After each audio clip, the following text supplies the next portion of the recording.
Speaking of insurance, it's Elizabeth Simpkins. She's a regional underwriting officer, inland marine transportation at Travelers. Elizabeth, thanks for coming back on the show. Hey guys, good to be here. Thanks for having me. You know, it's interesting. I was looking into your background, and you were almost at a certain point in your career, almost up here with us. Weren't you in media back in the day? Yeah, I actually graduated from the Mizzou School of Journalism and was going to go that route, but trucking saved me, right? Well, that's a good story. Let's start. How did trucking save you? How did you get pulled into my dad's from the world of insurance. How did you get pulled into it? Yeah, I actually started in insurance and claim and decided claim wasn't for me, but found inland marine, found trucking as a part of inland marine and just never looked back. I mean, it's been a blast. That's awesome. So last time you were on, we were talking about food shipments, right? And one of the major things of food shipment is that seal at the other end, right? You got to check that seal number and make it there, right? I mean, that's a really important thing that is Gary making that in ship, right? I mean, and this is an important time for that. Oh, for sure. Yeah. We talked about good seal integrity, right? Being the key component there. And if you are a Travelers customer, we work with people to make sure their seal practices are good from the start to avoid that breach and help prevent contamination or theft. And also helping our customers make sure they know what they're signing because they can be assuming liability for broken seals and may not even know it.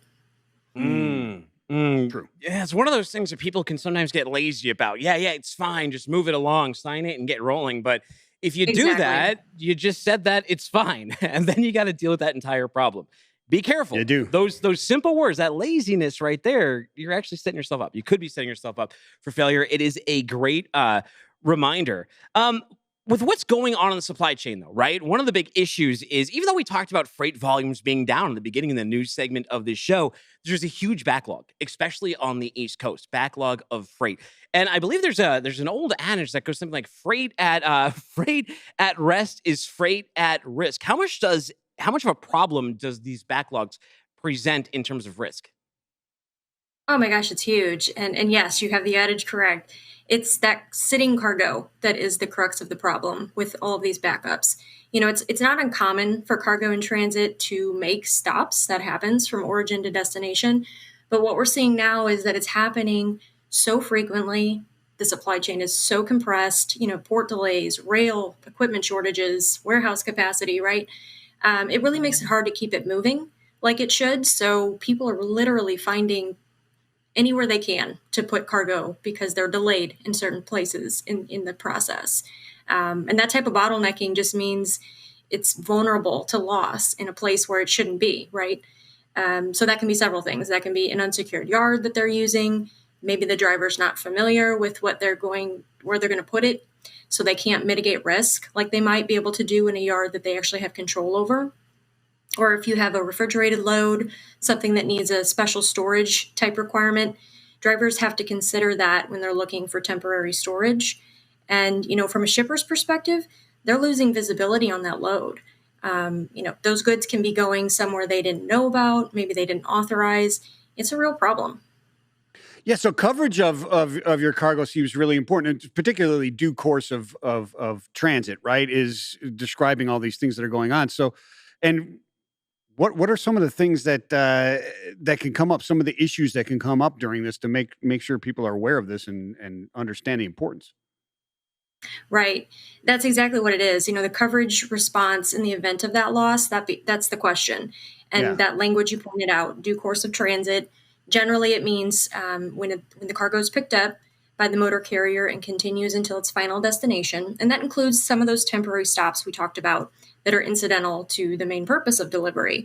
But it matters more now, to your point, because we're seeing increases in those temporary stops.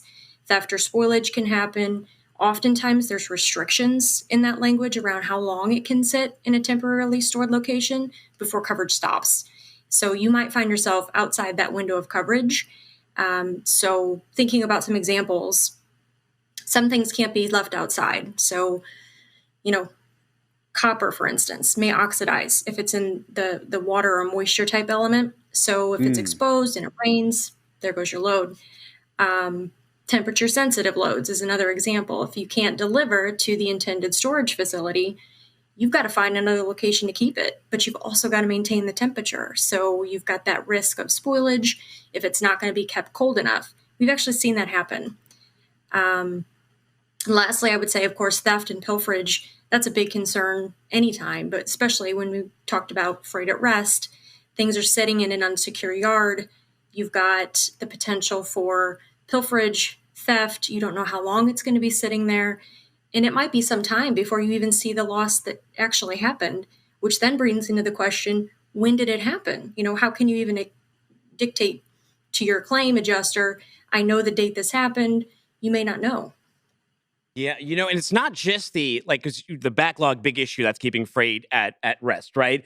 The issues with the rails, those were keeping freight at rest at ports. But then the inventory issue too, and the warehouse issue, we have heard of a lot of shippers who are keeping inventory just out in their yard, in containers, pretty uncontrolled, pretty uncontested if a lot of thieves went in there. Actually, what was that big story that happened with Nike down at their yard? It was a big pilferage that went over there. That's it's right. the season for it, isn't it, Jennifer? Yeah, so it definitely is the season. The moral of the story with things like this is, you have to keep your load protected, even if you have to change plans or deviate. If you experience delays, try and avoid that loss in the first place. But also, going back to your cargo coverage, what does it say about temporary storage or locations that may not be listed or declared, right? And if there's time restrictions in place. So, the traveler's form, we don't have those types of restrictions for time. And another benefit, our special investigations group can actually assist with helping secure loads that are temporarily stored to reduce that theft concern. So as we talked, as Dooner pointed out, we had the issues with the supply chain and all the congestion. Are things getting better right now for this, or are they just getting worse because of the season and the economics, et cetera?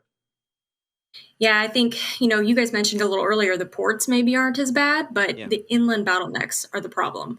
There's more stuff jammed up in the rail yards. The equipment is in short supply. Staffing's an issue. Warehouse space is extremely limited. It is more inland based, and I think that's going to continue. This holidays coming up, you're going to have more stuff, right? And fewer places to put it if this continues as far as the delays go. Ironically, though, some of the problems that we actually see with the Q4 shipping season could end up being a benefit to customers that are buying. Because of inflation, there's slightly less demand than normal.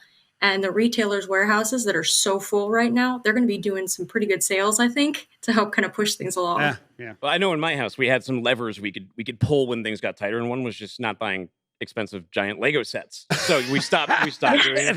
But that hurts. Not a necessity, that hurts across right? categories. So we're able to do that. Or like a car. We've delayed buying a car for over a year because of the big MSRP thing. And I know you're kind of in the same boat. I am. Absolutely. Well, Elizabeth, people who want coverage this holiday season, of course, they should have at all times. Where should we send them to? Visit us at travelers.com and check out all the things that we offer. Excellent. Thank you so much for your time today. We appreciate it. Have a great Monday. Thank you. Take it easy.